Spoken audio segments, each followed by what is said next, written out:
coaching and mentoring platform that breathes life into your dreams and help you realize your visions. During this meeting, you will receive guidance in realizing purpose and fulfilling your destiny for entrepreneurs, career professionals, and professional brands. We're building brands from A to Z. So if you're new, thank you. And if you're not, and you've been here before, well, welcome back. We're glad to have you. Thank you so much for joining. We appreciate you being here, but more important, since you're here, take a moment, please, and invite somebody. Try to get some new people in here for me. I would greatly appreciate that. Invite somebody you feel that will benefit from this broadcast. And also, like, share, subscribe on the videos, even after they're recorded and done. It really helps us a lot. It helps the algorithm know that you care about us and helps us grow. What I want to touch on tonight is going to be straight and simple. We want to talk about the difference between copyright, patents, and trademarks. Who wants to hear about that? Put yes in the comments. Because people come to me all the time and they ask me questions, and I'm not a lawyer, but I know enough about this stuff to understand what it is. So if you are interested in learning a little more about copyrights, patents, trademarks, and the difference between the three of them, let's talk about them a little bit. I got some notes here. I kind of know them, but I like to read the notes because it gives me like more of the legal jargon. And you guys are hearing me very well tonight, right? Nobody said can't hear you, no audio, so I'm guessing we're doing good, yes? Nelly, am I good? Am I being heard well over there? Yes, you are. Thank you, baby. Okay, so I want to talk a little bit tonight about the difference between the three. And I want you to understand the importance of it when you're starting a business. People use those words interchangeably so much. So let's talk about it a little bit. Then let me see. Do people say they want to hear about that? That's the question. Let me check and see if they said they want to hear. Because I know it's a little delay and I got to wait some time. Yes, yes, yes, yes. We are hearing you. You're goof. I know you mean good, but you call me goof. Um, sounds good. All right, let's do this thing. So, on my notes here, we're going to talk about a trademark and a patent and a copyright.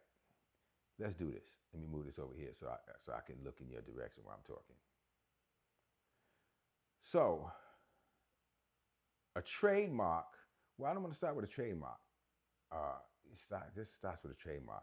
I'm going to start with probably the lowest form of it, and that's a copyright. All right. So a copyright is something is usually for songs, books, music. It could be a playwright. It's something that you use to give creators exclusive rights, and it says to encourage creativity. These are some dumb notes. Copyrights protection generally lasts the lifetime of the author plus 70 years, which means after a certain time, certain records are no longer copywritten and can be used again unless you recopyright them.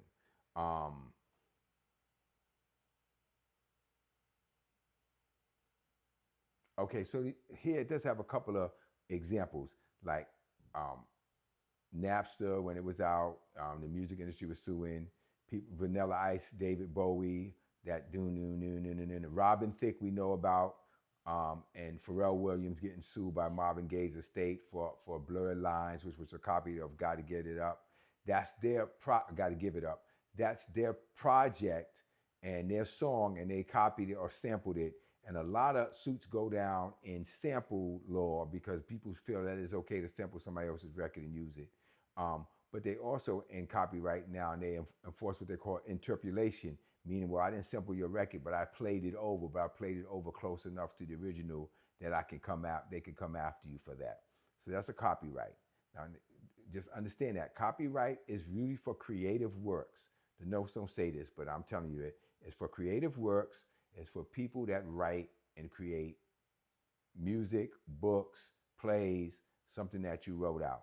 You do not use a copyright for a dress or a skirt that you created. That we'll get into that. Now, the drawings of it, yes. If you have drawings of it and you did little blueprints of it, then it can stand, right? So, and patents are mainly for inventors. Well, before I jump off, move too quick, any questions on the copyright process? As I get to move into patent, I'll swing back and see if there are questions on the copyright side. But this is very, very key to know. A patent is for the creation of something. A patent is used if I made a product, a machine. So I'm going to read the legal definition of it or the written definition of it. And then you see a patent is a legal protection granted to inventors for new, useful, and non-obvious inventions or discoveries. So you create a new clip, a new use for something that exists. You create some kind of machine. You can create a new kind of scissor. You can, the doorbot, or which is now the Ring. When the people do these things, iPhone, of course, has patents. So there's a couple of kind of different patents we're going to talk about. There's a utility patent, there's a design patent, and there's a plant patent. And I'm going to give you the three of those right now. A utility patent covers things that work, like a new type of an engine, like I said. A design patent covers how things look, the shape of it, for example, the smartphone, right? And the way it was designed. Those patents have a limited life. I'm going to look see if there's any things. Okay, Devonce, I need to hear this. You got it, brother. So watch this. A patent of a shape or design, these patents, even though they supposed to be your protection, a lot of times patents can be your undoing. And let me explain to you why.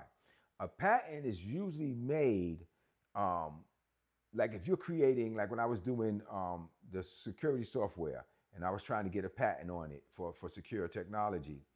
Once you form a patent, your information is out there. A patent to me is a kind of a protection, but not really. And here's why I say not really. If you like somebody asked me the other day, Nelly, so are you going to patent the oil? And I said, no. So why? I said, because it's not an exclusive enough creation to patent it. And the bottom line is, if you put it in the patent and you put your formula in the patent, which you have to do, then all the person have to do is say, well, I didn't use orange oil, I used lavender oil. And boom, they can go ahead and take your stuff. And the same thing with the smartphone. When iPhone came out with that smartphone, they patented up and down. They were the first phone with the touch screen and the finger and all of that. Apple that was their creation. No stylus and all that. You use your finger, you swipe through the screen, all of that. What companies did was, well, we just make the screen look a little different and change a little bit of this, a little bit of that, and you can take us to court, but basically you overwritten the patent just like that. But that's what a utility patent is. I mean, a design patent. I already covered a utility patent. Design patent covers how things look, the shape, et cetera, et cetera. So certain, like when Apple computers first had that little computer screen that looked like a little tube, and they can say that's our design. Anybody makes something that looks like that, they can sue them, okay? Plant patents for new types of plants created through breeding, et cetera, like hybrid roses. I believe, you can check this for me and tell me if I'm right. I believe that, why am I forgetting the name of this fruit right now? There are fruits that are hybrids. They're not naturally grown fruits. I believe bananas is one. I don't think banana is a fruit that grows on its own. I think it's they took a plantain and they did some variation to it to make a banana. I don't think a banana is a fruit that grows on its own because it doesn't produce seeds. They got to keep taking root to recreate it, to my understanding. I think it's a nectarine. I think a nectarine was the combination of a peach and something else. Nelly Edwards, while you listening to me, look that up for me and find out some hybrid fruits for me. But a plant patent, if somebody created through breeding, a new rose, a new fruit. But I'm just sharing that with you about the kinds of fruits because that's just interesting information to know and to have.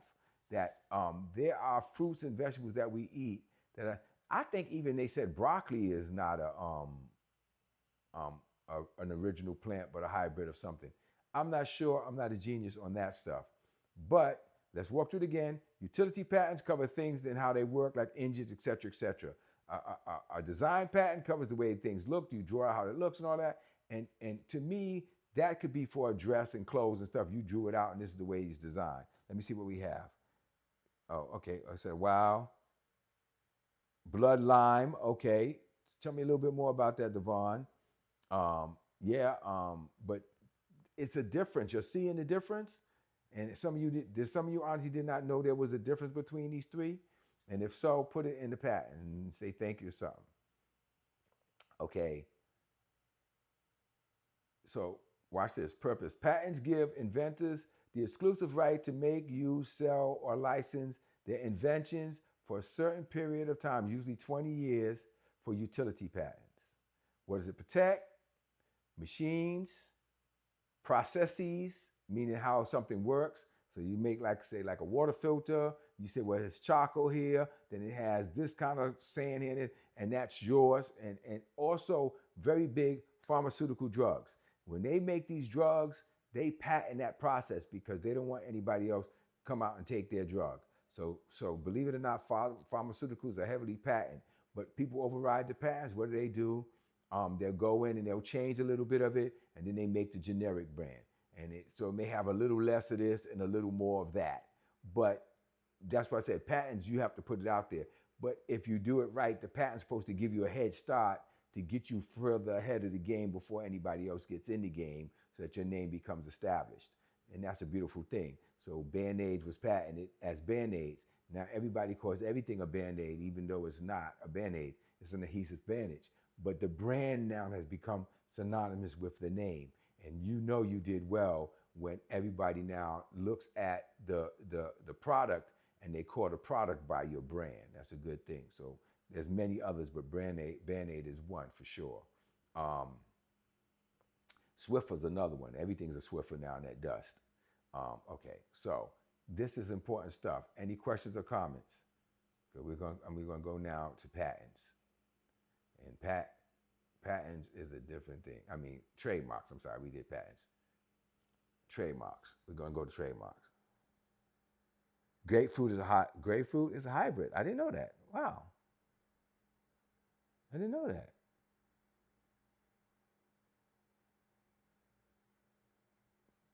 So I guess they do a lot with citrus, huh?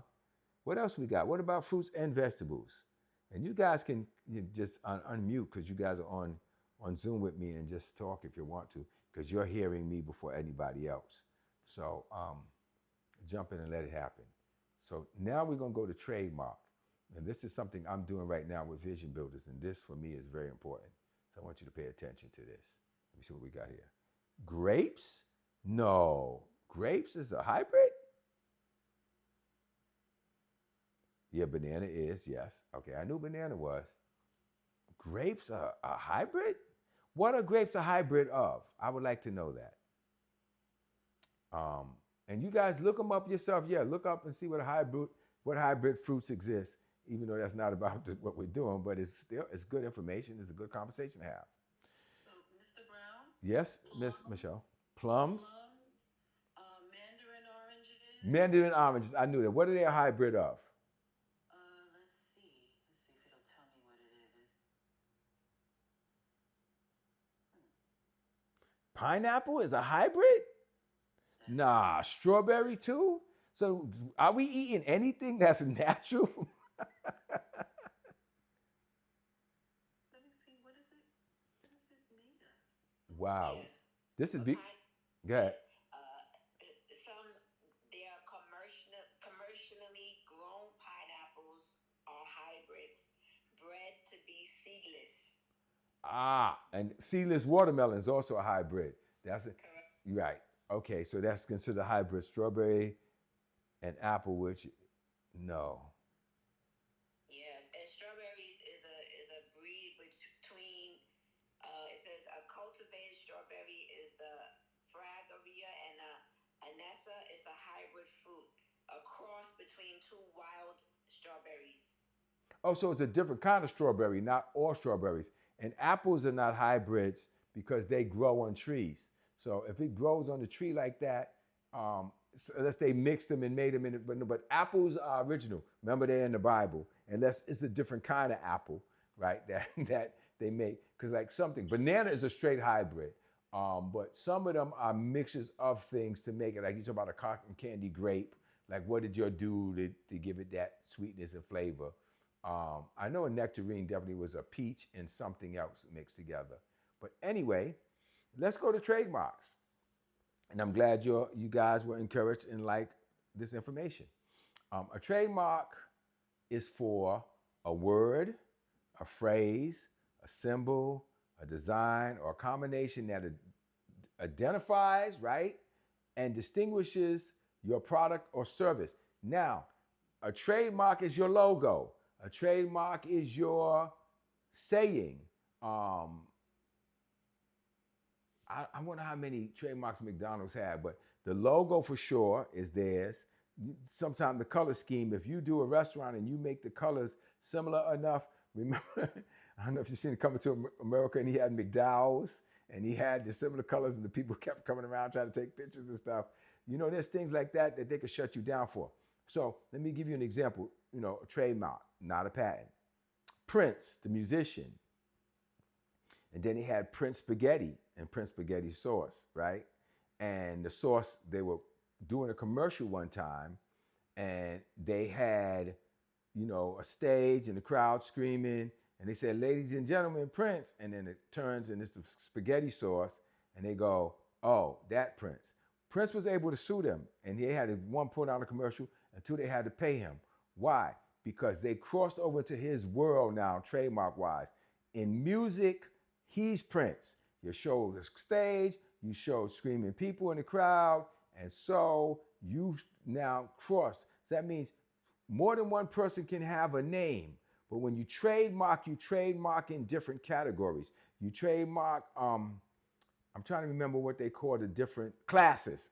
You trademark for a different class. So let's say I do Vision Builders. I trademark the phrase as a book, as a series of books. Nobody now can use that title.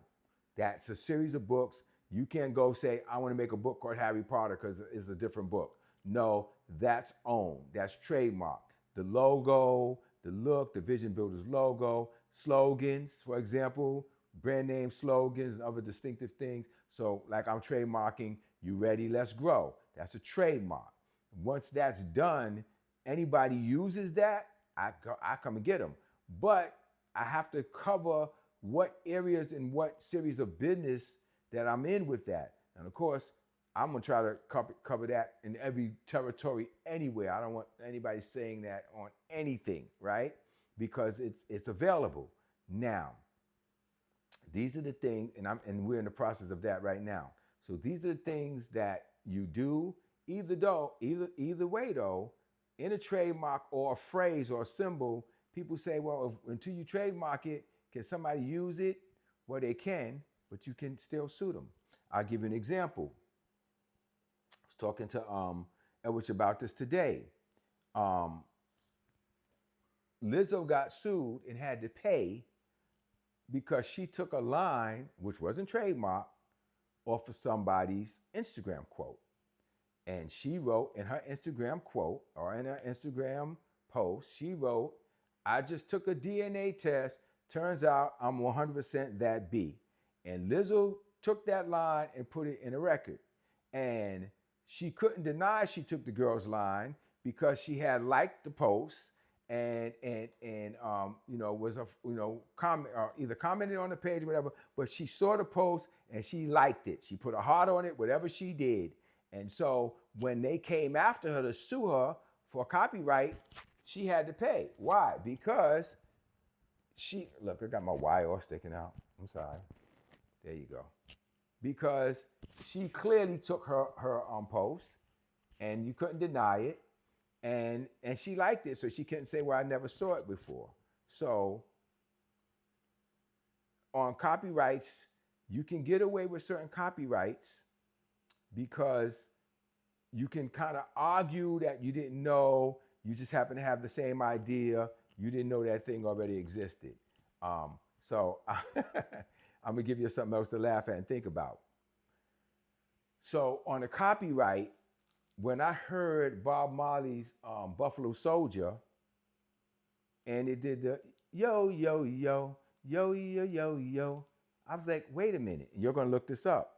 I said, that's a kid show I used to watch when I was a little kid called the Banana Splits. That's the theme song to the Banana Splits. La, la, la, la, la, la, la. La la la la la la la. Same exact melody and the same key. I'm like, that's the Banana Split show. So, from what I understand, the Banana Splits, I looked up recently, the Banana Splits writers did try to sue them, but Bob Marley's argument was, I was in Jamaica, the Banana Splits show don't show in Jamaica, and so it was no way for me to possibly know your song.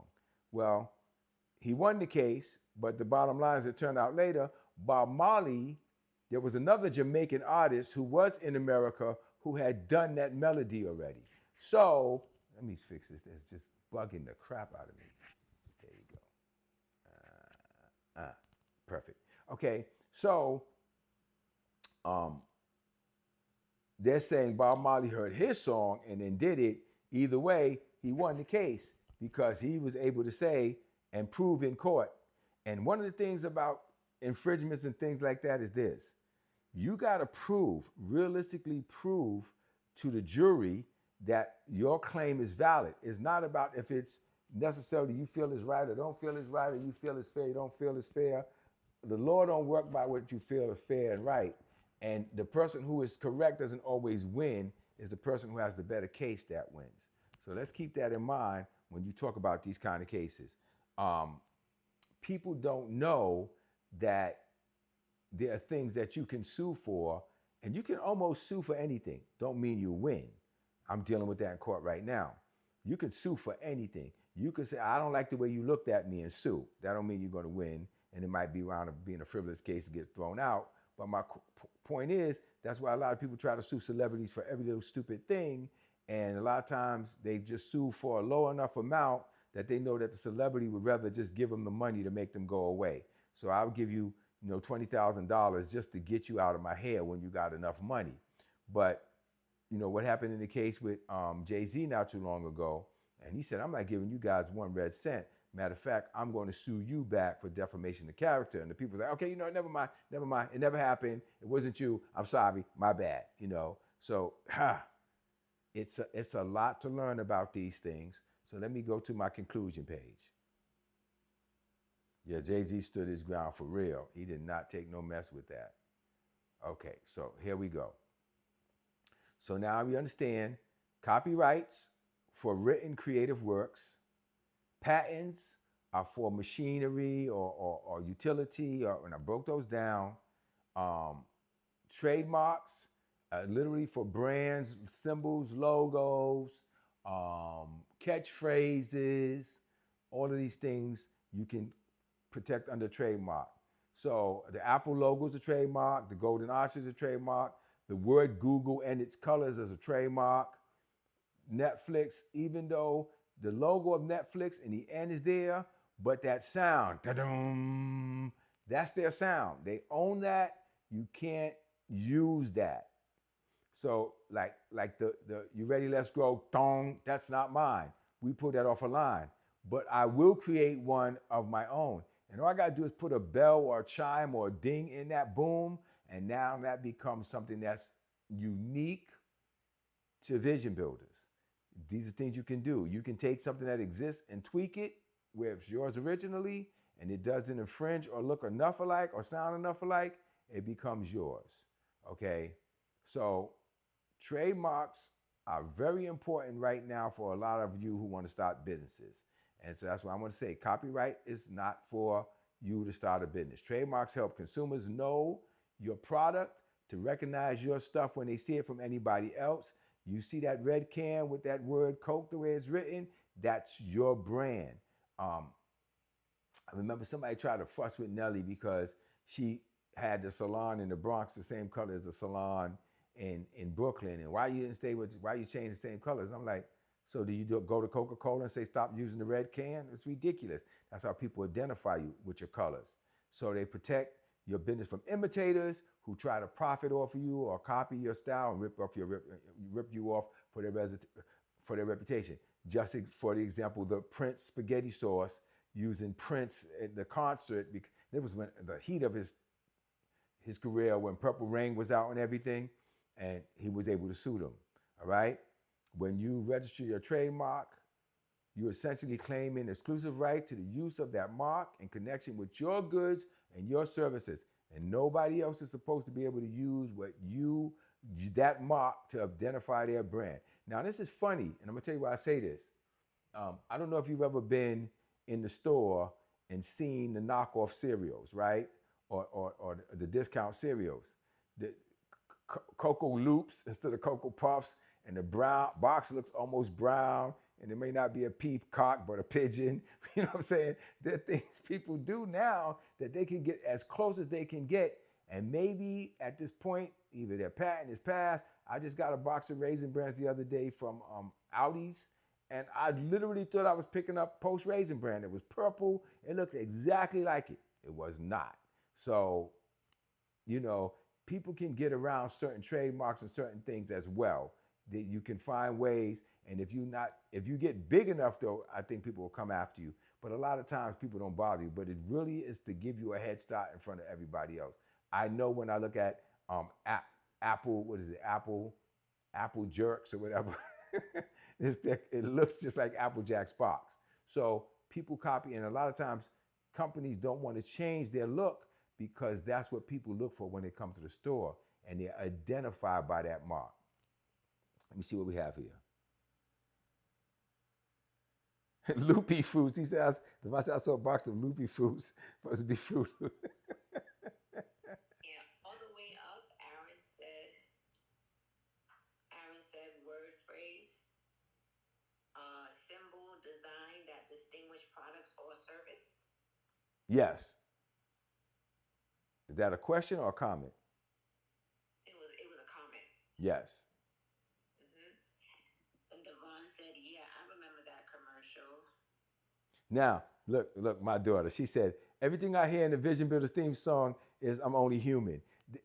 Actually, that's exactly what it is. I was playing it on the piano and just messing around and made up a beat and just messing around, I think, trying some new sounds. And I laid that track down, and it was not supposed to be a theme song or anything else. It was supposed to be just something I was working on the piano, and they loved it so much that we left it. But it's absolutely I'm Only Human, Talima, absolutely.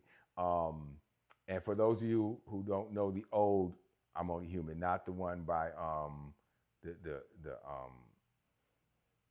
Jonas brother, but it's an older, song, I'm Only Human, by Human League. And that's exactly what it is. So I would not try to put that out as our official theme song across the board. But you were spot on. See, that's my child. She knows to find what the music is there. I hope that boom ding sticks. Yeah, that for you talking about for Netflix or for Vision? No, we don't have the boom ding, right? So that's them. Ta-da. But are you talking about when I recreated Devon? That's what he's talking about, when I created. Yes, indeed. I'm Only Human. Me too. Okay, she said yes. Good. All the off brands. We got some good comments in here. I appreciate you guys commenting. Give me some hearts and stars and loves and kisses and all kind of good stuff. Appreciate that. So we're doing really, really good here tonight. So legal use and rights of a trademark is when you register a trademark, you're essentially claiming the exclusive right to use that mark in connection with your good or service, right? So what's the goal? To prevent consumer confusion and protect your business reputation. That's important, all right? Trademarks can last indefinitely provided that they are actively used and renewed. So the one thing about trademarks that I know, and I want you to see to have more information on trademark than anything, because it's the biggest monster. That one is the one. Copyrights, patents are powerful. So copyrights I will put like as the least protection. Patents have another level of protection. Trademark is what people see and identify you as. And there are companies that have totally changed their name and their logo and everything. What was Nissan before? There was a different name for Nissan. And I remember that when they changed their name to Nissan. It was that Datsun? Was Datsun what became Nissan? Look that up for me. I think Datsun became Nissan. Anyway, I'm giving you insights of stuff. I remember when Exxon was Esso, ESSO, with a lion on it that looked just like Tony the Tiger, and then they changed it to Exxon. Yes, Mr. Brown, it's Datsun. It's Datsun, right? I knew it. Yeah. Boy, my message, I got a lot of memories, got a lot of history, a lot of stuff going on in my brain. Um, so trademarks can last indefinitely provided that they are actively used and renewed. So if you don't use the trademark, it can be taken. Matter of fact, I remember way back, there was all the stuff I'm saying, you can look it up. The NBC logo, they used to have, I think was with NBC the Peacock, and then they took that funny shaped end, but it belonged to a television station, an unknown little station somewhere that owned that logo. And when they took it, the little station came after them, and what they did to satisfy them was they gave them a bunch of cameras and probably equipment they're not using anymore to go away, and they went away. I still would have asked for a piece, but they wasn't probably going to give them that. But here's the key: you have to renew, as you saw, patents. You have to renew copyrights, and you have to renew trademarks. So now the governing body for trademark is USPTO, the United States Patent and Trademark Office, right? Patent and Trademark Office. That's the governing body for that. The Library of Congress is for copyrights, and that's what that covers. And who handles patents? I think it's a patent association too. Let me see if it's on here.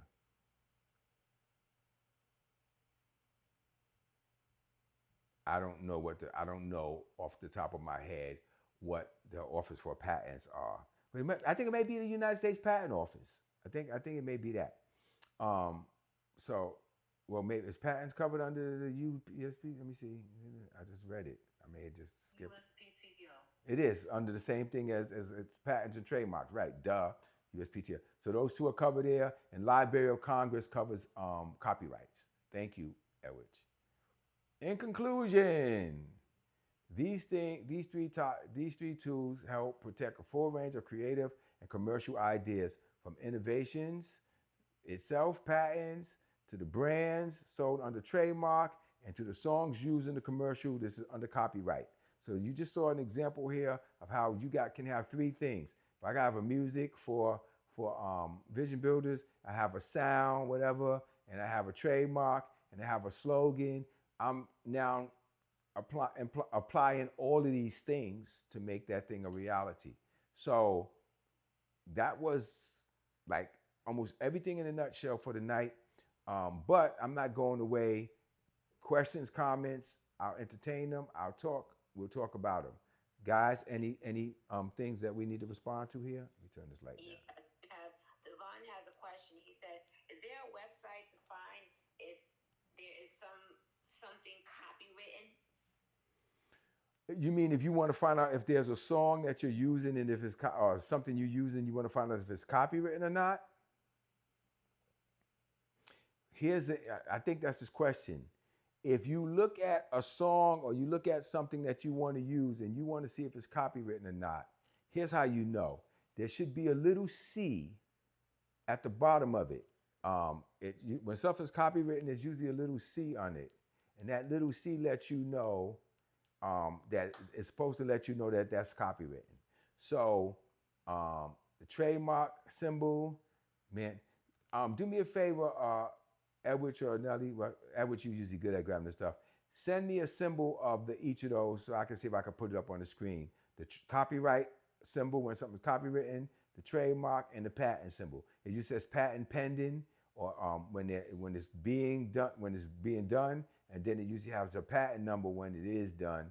Trademark, copyright, all have symbols.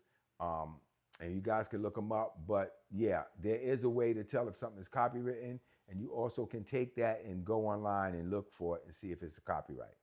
Absolutely.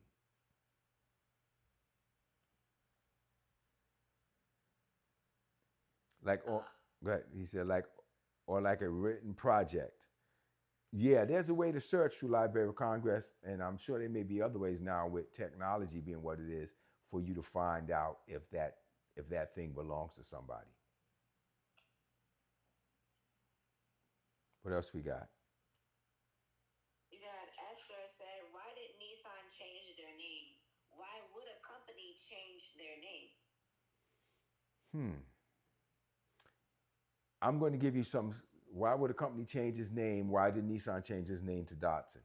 Datsun changed its name to Nissan. I'm going to give you a couple of scenarios that I know of. I don't know why they did that, and I'm sure that can be found online. But here's one reason: mergers and purchases. Somebody else buys it, they take it over, they move the name, or they want to change the name, or they come together to be like, say, two airlines come together, and now they want to do a joint venture, and so they'll change the name of it, and the name of the corporation will form a whole new corporation. Bankruptcies or things like that, where a company is in trouble, then they instead of trying to pay off the debts and the bills or what was behind them, they'll say, let's just change the name, rebrand, and let's start all over again, with hopes that the market share will stay the same. So, and a lot of times they make sure they do enough announcements so that they don't lose. I'm trying to think of some companies that changed their name real recently that I could think about. If you guys find it, let me know. Okay, yeah, I think LeVon is saying that Facebook is now Meta. It's not Facebook anymore. Well, why would they change it from Facebook to Meta? Well, he explained his reasons, because he said the direction they're going. But you're calling it Facebook now, but it's Facebook, it's Instagram, it's all these different companies under it. So you don't want to call them all Facebook. So you put them under the company Meta. And there's also tax benefits to having everything separate, and liability. For example, if somebody decides to sue Facebook, then and Instagram's attached, then they wind up suing both companies. You separate them, you give them different names, you incorporate them separately, or put them as subdivisions under there. If you suing one, you can't attack the other. So there's a protection involved. Yeah, WhatsApp's the other thing, and they're buying them up. So like, put them all under Meta and not call the whole company Facebook. That's one reason. So reformation of a company under some kind of bankruptcy or whatever. There's all kind of ways to kind of get around a lot of the systems. They're in place for corporations if you use them right.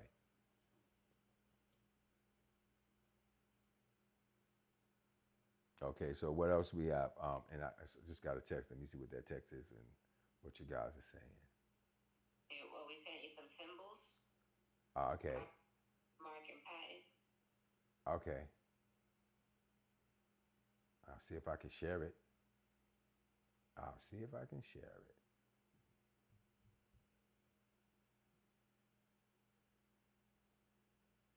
In the meantime, Lexus was luxury and Toyota sold in the U.S. That's Paul Briggs. Well, that's not really a name change. That was them creating a luxury division of their car. So most cars have a luxury division, and they'll have it under a different name. So I'll explain a few.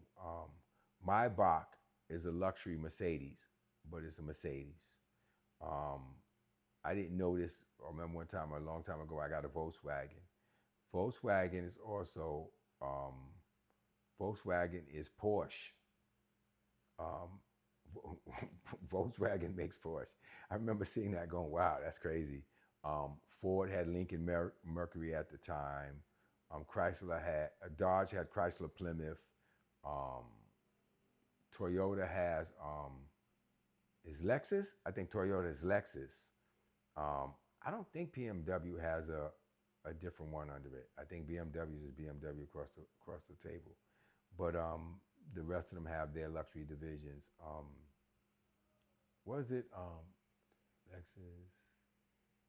Who's Infinity? Who's the baby of Infinity? Either way, so that's not rebranding. That's just having a different division. They didn't change. They didn't get rid of the name Toyota. Yeah. So, whatever questions we got, and you're welcome. Honda and Acura. Thank you. Honda and Acura. Um, and you're correct. Honda Acura. Mini Cooper is did they buy that, or is that, did that come under them and they bought that, or was that something that they started? I thought Mini Cooper was his own company and BMW just either purchased or distributed them. I don't know if the Mini Cooper is actually their car. Could be, but I don't know. Let me know. Give me details on that. Um, Infinity is Nissan, right? Okay. See, you guys are involved tonight. Come on, bring that stuff. You think they built it, Aaron? Okay. Well, that's news to me because I didn't know that. I thought Mini Cooper was a brand and they just purchased it or distributed it. But so unless you guys have some questions, I think I covered all the points for tonight. Yes, Nelly. Paul said, wouldn't public domain take over 50 years after the creator's death? Say it again. Wouldn't public domain take over 50 years after the creator's death? Yeah, certain songs after a certain time they say like they become public domain, unless the creator wills it to somebody and that person keeps the patent going. So I believe you can, certain songs from, I remember from the past, they say do become public domain. But here's what I do know, right? Way over 50 years, somebody still owns the patent to do, right? Somebody still has that. So I remember saying, wait, I thought it goes public domain. It used to be 20 years, then they said 50 years, but there's still places you can't be on a TV show and sing that song. You can't because there's a copyright on that. So somebody still owns it, and I think as long as you keep renewing it, or somebody keeps renewing it, so I think maybe 50, 20 years after the death, if it just sits there, then that's my guess, Paul. I don't know if I'm correct or not about that. I'm not a lawyer, so don't go out there singing people's stuff thinking it's public domain until you know. But to my understanding, if the person, if they willed it to somebody or it winds up being in somebody's estate and they keep it alive, it keeps going. And I know that Happy Birthday song is way older than me.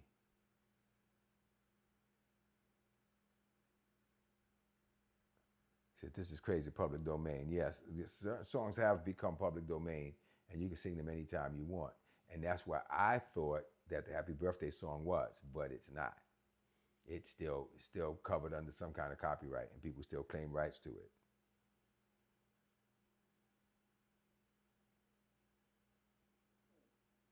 Yeah, you can leave. You know, that's how Marvin Gaye's family sued for blurred lines.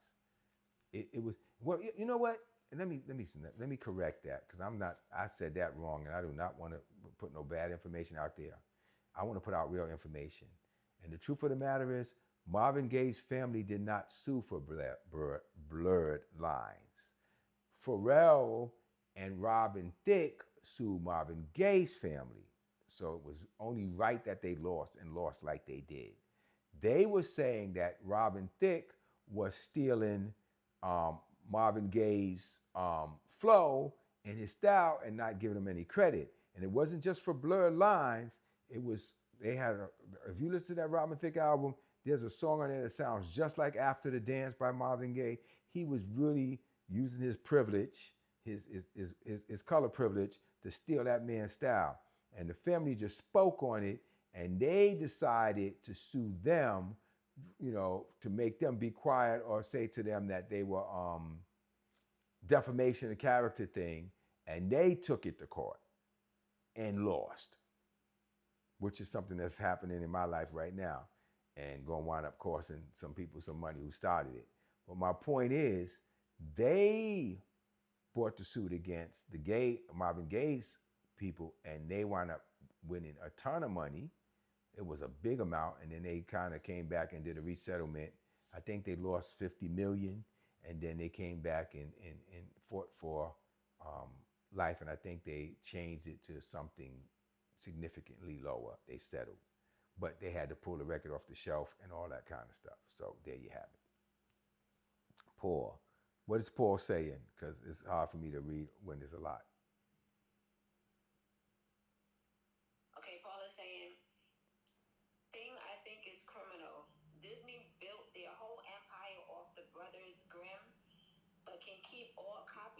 because Disney Incorporated had filed lawsuits in court to make sure Mickey Mouse doesn't fall.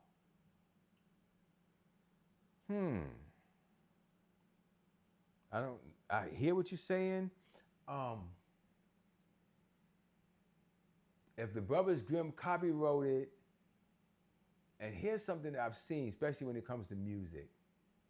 If the copyright is yours and you have it, but you turn over the publishing to the record company and there are two kinds of copyrights, and I want to make sure people understand this, especially if you're going to do music and you're talking music. There's the SR form and there's the PA form. And the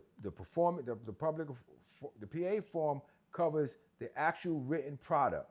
That means the song, the lyrics, the melody, that's covered. But the SR, the sound recording, meaning when you go in the studio and you record it, and you actually make the song to track, that's where the real money comes from in the publishing when it gets played everywhere. And a lot of artists think because they have the PA form that they're covered. They're not. The actual recording now belongs to the record company. So when you hear artists say, and I know a lot of you probably never heard this before, like, I want my masters. Do I get the right to my masters? Do I get to keep my masters? What they're saying is, I want the right to the sound recording. That belongs to me. Anybody samples it, anybody uses it, anybody does a remix, anything, I own the sound recording, that's mine. Usually the record company takes that and keeps that because people don't know that there's power in owning the SR, sometimes to me more than the PA. Because if I own the SR, I can claim the PA later. But you can do the PA and not own the SR, which is the sound recording, which is your master. That's what when somebody says, I want my master, they don't mean they want the master tape.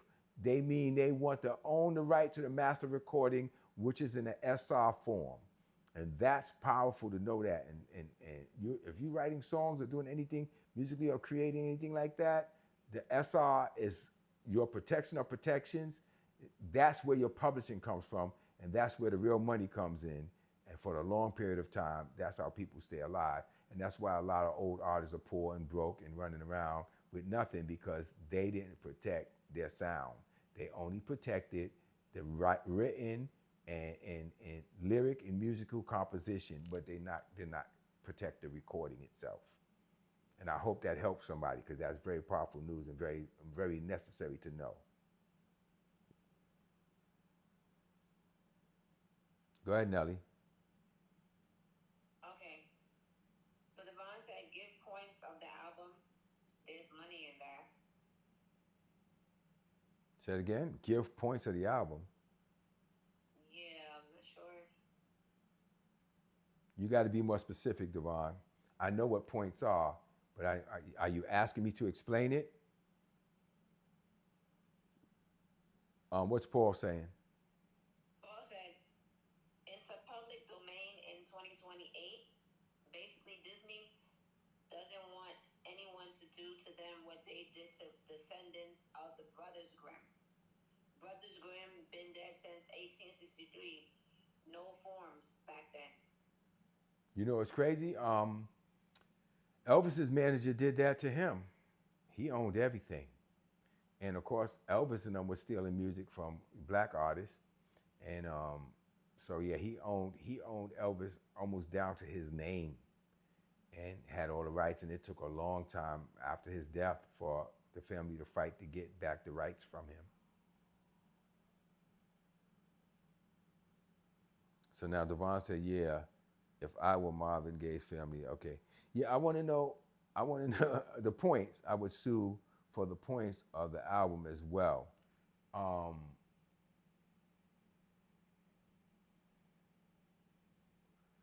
Points, the artist points, no, what they sued him for, it didn't make a difference what points he got. They were taking his money. The points are usually what's distributed to the artist as the artist. So that's an artist thing. In other words, and he's, if what's the name is the artist gets points, the producers get points, they get shares of the record, right? Now, if you sue them for their money, then they're getting their money through the points, you're taking that money. So I don't know if you can sue artists for points, but you just want them for the money. Now they may offer you the points to settle the deal and say, look, can you just take the points from all the sales and just call it, either way, you're taking their income, you're taking their money. So yeah, I don't know. Again, I'm not a lawyer, but I don't know if you sue for points, you sue them for the money, and then you find out what's going on. I mean, then you get their money either way. So they get the points and you take it from them. Okay, Edwidge, what are you saying, Edwidge? It's so important to protect your creation and intellectual property. Yes, and this is why I'm doing this tonight. I'm breaking down the differences between copyright, patent, trademark. And that's why I want to, because most of us don't understand this. And those of you who know me know I love law, and I love understanding the law and how it works, and how to make it work in my favor. It's something that has been a part of my makeup for as long as I can remember. I just fell in love with law. And so many people told me I should have went to school and became a lawyer. And I was like, nah, I'll let somebody else do that. But I definitely sit down and write a lot of my lawyers. And it's funny because Lindsay's on here and Esther's on here, and both of them are contract heads because of the guidance that came with me. Like, no, look at your contracts, know your contracts, understand how contracts are written, and understand what contract language is. And Lindsay has become very proficient at that, and so has Esther at really reading and understanding contracts. So, and I know that comes from Big Papa, because that's my thing. I love contracts all day. So talk to me a little bit. If you've got any more questions, we're gonna get ready to wrap it up for tonight. I think we had a real good meeting. I think we learned some things. And grew. Yes, Nelly. Esther said, are points like royalties? That's a good question. I should have defined that better. Yes, but points is percentage on a dollar. So most artists, when they sign a record deal, they say to them, we give you 3 points. And this is terrible, right? This is how artists go broke, like TLC. Because you sign as a new artist, they offer you 5 points. First of all, it's usually 5% of 90% net. So that means you're not even getting 5% of it. It's supposed to be 5 cents on every dollar they make. That's what it means. A point is a penny. So 5 cents on every dollar made. So if they say you got 5 points, you got 5%. Well, you talking about a group where the record company's getting 95% of the money, you getting 5% or 5 pennies of 90% net, meaning really you're only probably getting like 2.5 pennies if you think about it, because they're not paying you the 5% until they recoup the money that it costs to make the video, to record the record, how much the engineers charge, the studio time, everything else. And we did merchandise and blah, blah, blah, blah, blah. So a lot of time these artists have to borrow so much money before they see royalties that when the royalty checks come, they've already spent the money and they still don't have any royalties, which make them sign on again. Now, I was very smart as a young man. I said, no, first of all, I want of the gross. That's number one. Number two, I don't want just 3% of what they were trying to do. And I wound up getting something which was pretty unprecedented. I got 5%. But I knew what stuff was and what to ask for. But the main thing I said, well, fine, you can give me less point, but I want all my publishing. I'm not sharing my publishing with you. You don't have to share your publishing with a record company. So if they give you a record contract, publishing is usually in that contract. And I usually say to a record company, can you do me a favor? Can you give me the artist agreement and take the publishing out of that? We'll negotiate the publishing on another time, on another deal. But on this deal right here, this is an artist deal for me as a recording artist, and I do not want my publishing mixed in there. And then usually I try to say, I don't want to give you my publishing. Why should I give you my publishing? And if I do give you my publishing, I want to give it to you for a period of time, because there's a benefit to splitting publishing with a record company. Watch this, if it's for a period of time, because they're going to push and market it more because they're going to make that money. So I would say I'll give you a percentage of the publishing, but it's for so many years, and then it reverts back to me. A lot of artists don't know that. They're so interested in getting the upfront money and when I'm going to get my limo that they give away the biggest parts of the deal. So yes, points are pennies on the dollar, but it's usually points on 90% net, unless you know how to negotiate. So what record companies have done now is what they call a 360 deal. And they've been doing that for a while now. And what a 360 deal is, which is I don't know how I would ever take a deal like that. And what a 360 deal is the record company says, no, we won't take points. We're going to split 50-50 with you. But we get 50% of everything you do. If you do a movie, if you do merchandise, if you do a clothing line, if you do whatever you do, it's 50-50 split, and that's the 360 deal. No way would I take a deal like that. No way would I take a deal like that. I would say to them, you know what? Give me 3 points. Go ahead, do that. You don't get nothing else. Because right now, your music and stuff is just a calling card for you to sell other stuff. A lot of the money is not really made on the music. It's made on the other things that you do because you have the fame now. Because since music is going streaming, the music itself don't pay a lot.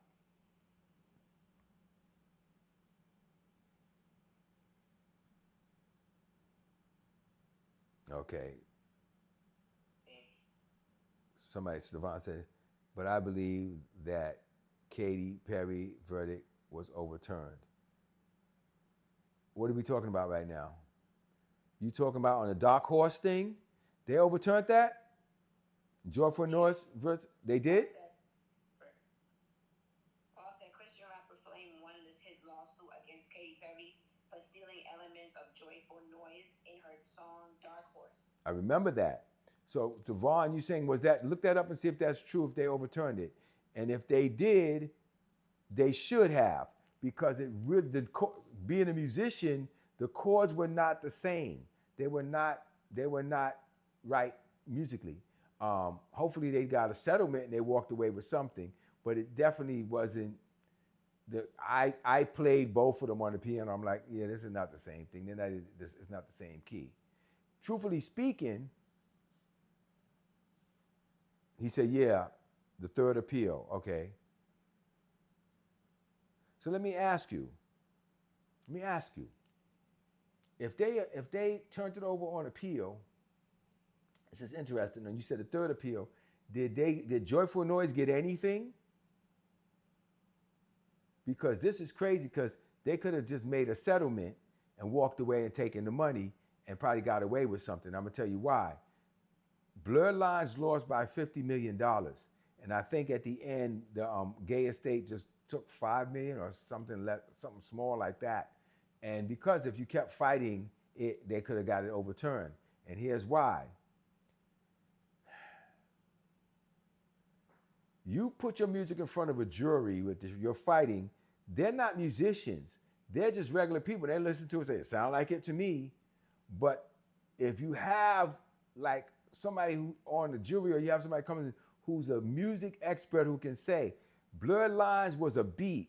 You cannot copyright a beat. You cannot. It's a beat. Copyright consists of melody in the chords. You can't copyright chords. Almost every song on the radio playing the same chords. You see them guys who do the YouTube video and they're playing a million songs, singing a million songs and playing the same chords over and over again. You can't copyright chords. It's the melody within the chords, and then you can copyright your lyrics, right? So, truthfully speaking, when I found out that Blurred Lines lost to the gay estate, I was like, yo, that's a precedent just been set, because that is a drum beat, and unless it was a direct sample, and Pharrell's argument was he didn't sample it, he did it over in his own way, and it's like, yeah, but still, that's a sample, that's an interpolation, and they should have gave him credit as an interpolation, and it wouldn't have been that problem. Either way, if they lost if they lost on an appeal from Katy Perry's people, first of all, they had enough money to fight and go back and forth to court forever, where Joyful Noise did not. So hopefully they were offered a settlement and they would have taken it. But if they didn't, yeah. But it was the do, and you know what it is. That's not chords and that's not a melody. You follow what I'm saying? So you can say it's elements, but you can't sue people for elements. You cannot. You can sue, but that's not a strong case. So I didn't think they should have won for that. But the fact that they did, they should have immediately went back in if they had good lawyers and say, you know what, let's just settle for something, da da da. And they probably offered them a settlement, and then probably greedy people probably told them no if it got overturned and they had 3 appeals. Because Katy Perry's people could have went back and forth forever and ever and ever and ever. Because from what I understand, it was millions of dollars. And so yeah, I hear what you heard, Paul, but that copyright law is copyright law, not copyright feeling and copyright opinion. And law says that a copyright is protected when the melody within the chords, and it's almost impossible to not do that. Say, let me give you an example, right? Case in point, wasn't intentional, but it still was a copyright infringement. Sam Smith, Stay With Me. He got sued by Tom Petty for I won't back down. Won't back down. No, I won't back down. Even though this love is turning me around. No, I won't back down. That Stay With Me. When they came at Sam Smith was smart enough to say, you know what? I didn't know that I took it. I could have been influenced by it without realizing it. Let's do this. Here, you take half, I take half. I'm just happy to be here today in this place. And he gave it to him. And as a result, Sam Smith wound up being more successful because all the Tom Petty fans now start to love Sam Smith for showing respect to Tom Petty, and then they start buying the record. And so, you can fight and go back and forth. Sometimes it's better to kind of work it out, because it's almost impossible to write something or create something that has not an element of something somewhere in it. But then there's the frivolous suits, like the people who tried to sue, what's the name, for Uptown Funk, saying it was a copy of their music and they played their record. I'm like, it doesn't sound like your chords are nothing are the same. It's a funk groove, which is a James Brown thing or a Prince thing. It sounded more like a Prince record than anything, or the time, which Prince was kind of riding their wave. My point is that got thrown out, but people, you just figure they'll sue just to try to get something. So Joyful Noise, in my opinion, really didn't have a suit.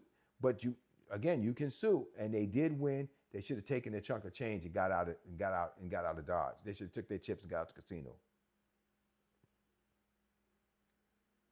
Integrity, Sam Smith, Tom Petty. Oh yeah, you saying that was Integrity? Yes, it was good. See, she says, I didn't know about the Sam Smith situation. Well, I pay attention to that kind of stuff. As soon as I heard, like I said, when I heard the banana splits, I was like, this is, now, if you know Buffalo Soldier, go on the internet and look up the Banana Split show. And that came out in like the 60s. I was a kid, I used to watch it. It was kind of show, kind of like, almost like Teletubbies meets Barney, right? And ran around and bumped into each other and fell over each other, and they, in these costumes, right? And it was an elephant and a hippo, whatever. Anyway, but their theme song was that riff from Buffalo Soldier. And they were out years before Buffalo Soldier. So there you have it. There's so much. I love when you get me on these rants, because I have so much history in me. I'm like, man, I'm a walking like griot, filled with stories and from yesterday. But did you learn something? Did you get? Yeah. What's your question, Edwidge? She said, Mr. Brown, does everyone know about your gold album? Well, it wasn't my gold album, and that's funny. I happened to produce a record on an album that went gold. It wasn't my record, but it was on the album. It went gold, and gold is gold. So yes, it was Sybil. She had a record back then. It was a real big club record called "Don't Make Me Over," and I produced a remix on her album. not a remix, but took a sample of all the songs on the album and broke it up and put a beat on it. It was called Bad Beat Sweet, and I was co-producer on it, and the record went gold. And so I had a gold plaque for whatever's worth. It's plastic. It's not gold. It's painted gold plastic. Anyway, cars from the thing cars, and he was saying, "Wow, you got the whatever cup," and he was like, "It's just an empty cup. There's nothing to it. It's just a piece of plastic. Nobody remembered you past the day that you did your cup." Anyway, listen. Anything else we need to cover before we get up out here? We going really overtime tonight. I got some good questions. You're really liking this conversation, and I'm glad that it went into these kind of details because I love this kind of stuff. It's one more statement that Devon had earlier that I don't know if we touched on it. He said what Fat Joe did to Big Pun's family was crazy. He hit 2.3 million in album estate. Who said that? Devon. He said what? First of all, yes, Devon to Sybil. That's correct. Yes.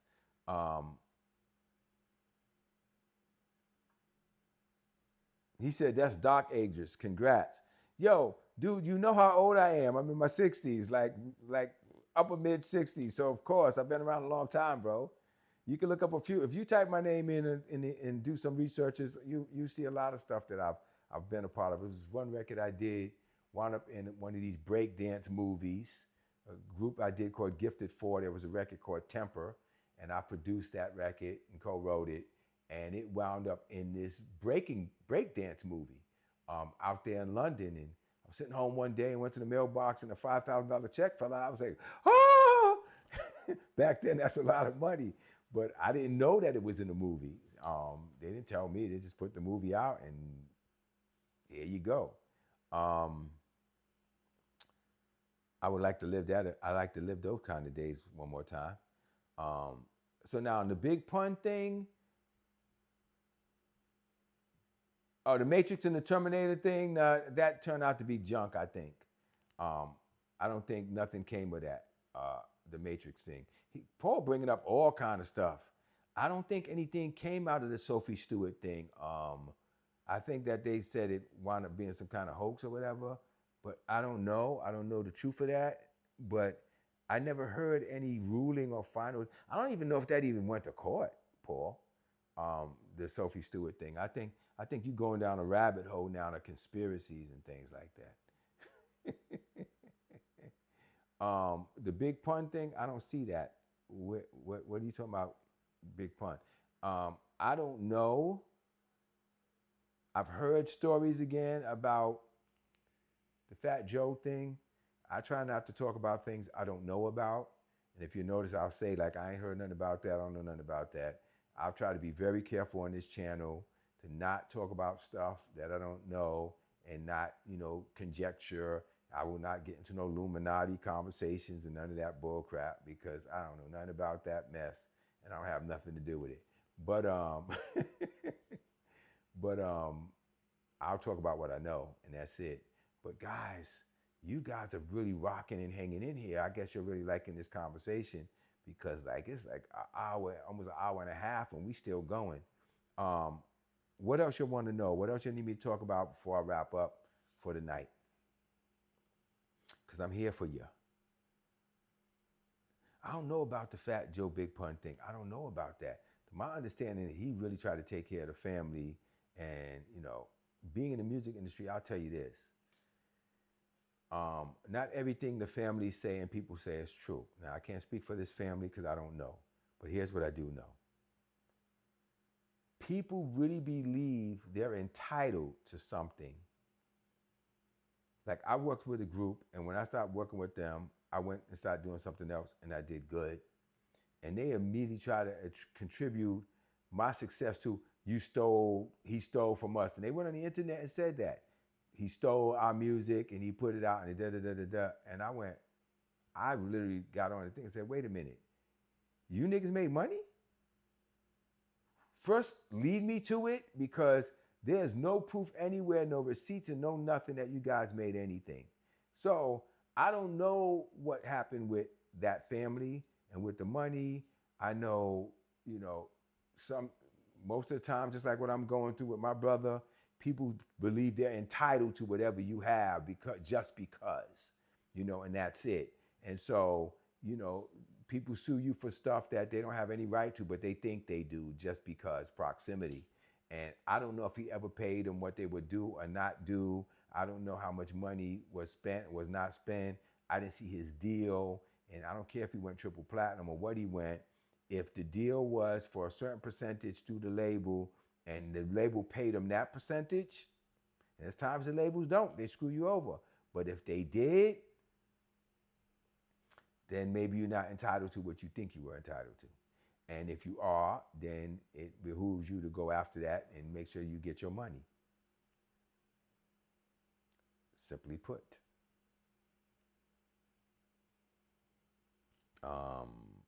Guys, this has been a great night. I enjoyed talking to you. I enjoyed sharing with you what I got, what I know, and hopefully, you walk away with something that's been helpful. This has been fun for me. A lot of fun sharing insight with you. Listen, people lose money because they don't know. It's tax benefits that people get being incorporated that I don't have to pay the taxes that you guys pay if you're not incorporated because I understand some tax laws. And even I'm going to say something Trump said when for the times he does say things that make sense. When Hillary Clinton said, "You don't pay your taxes," it's because I'm smart. I know the tax laws, and neither do the people that support you. And you're not going to change the laws because those people that support you are reaping from the same benefits that I'm reaping from. And of course, she had no response to that because what he said was absolutely right. The tax laws are written for corporations to not have to pay taxes if you do it right. That's what the tax laws are written for. Now, what I'm realizing now that I'm starting to deal with, not just changing banks and no longer dealing with just an investment broker, but now I'm with a financial counselor and advisor who's saying, yeah, you need to not put this here and you need to put money here and you're getting this much and you're spending this much and you need to curb your spending and all this kind of stuff. I'm like, okay, this is a different world and a different life I'm stepping into. I don't know what people do and don't do to know what their laws are and what the laws are to protect them. But if they're not taking the time to learn, you get well, thank you, Bible. Thank you, Bible. People are destroyed for lack of knowledge.